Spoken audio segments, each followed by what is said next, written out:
em traumas, em dores. Então isso é muito comum e posso dizer que é praticamente uma cicatriz que sempre vai existir do esporte. E sem falar que algumas pessoas também, que eu percebo, tá? Às Uhum. vezes eles querem ter uma vida de atleta, né?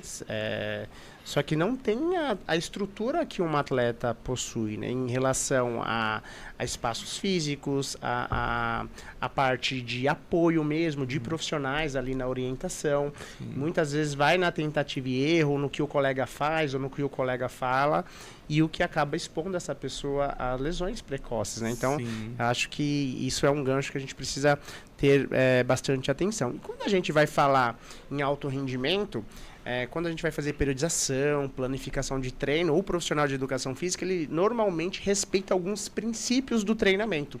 Né? A gente precisa, por exemplo, o princípio da individualidade. Né? Quando eu vou montar um treinamento, eu preciso entender sua vida, sua história, seu repertório motor. Então, a gente, baseado nisso, a gente vai fazer um plano de treino. Né? Então, a gente precisa... E são vários princípios aí que a gente precisa levar em consideração. Quais os princípios do treinamento esportivo você mais aplica hoje em pessoas comuns que buscam saúde, qualidade de vida, longevidade? Porque é importante a gente também levar esses princípios aí, né? Claro. O princípio base é da individualidade biológica, mas, Arthur, é um esporte coletivo. Mesmo que ele seja coletivo, é importante que eu leve em considerações essas individualidades para que eu possa, em algum momento, ter trabalhos específicos para que eu possa atender aquela necessidade. Mas o princípio que eu mais gosto e mais estou atento é o princípio da especificidade. Por que eu falo isso? Quando a gente fala do esporte, existem regras que são específicas para que você possa potencializar. Então, quando a gente fala da especificidade, a gente está falando de dois pilares. Que pilares são esses? A gente está falando das características bioenergéticas e das características morfológicas, que estão muito mais conectadas com a tarefa motora.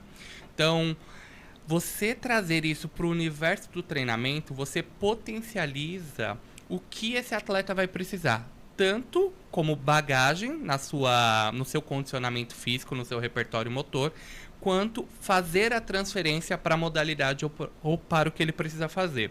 E eu vou trazer aqui um exemplo prático que eu percebi que muitos profissionais erram na hora de trazer isso até para o universo do vôlei master.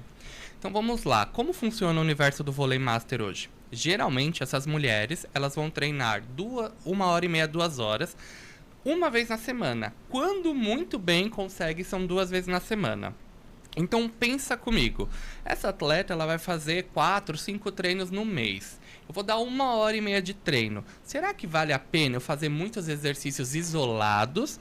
Ou será que seria mais inteligente, pensando na especificidade, fazer exercícios que ela precisa trabalhar? Não só o fundamento, mas também a parte do condicionamento físico, a parte cognitiva, com a realidade do jogo, ou seja, sempre bola acima da rede, porque muitas vezes eu vejo treinadores falando, minha equipe não consegue jogar, mas quando eu olho para o treino, muitas vezes o seu treino está fora da realidade, ainda mais com pouco tempo que você tem para treinar. Então a especificidade faz com que você tenha esse know-how de entender qual é a tarefa motora e qual é a característica bioenergética que você tem que trazer para o seu treinamento. Então, quando você traz isso para o seu treinamento,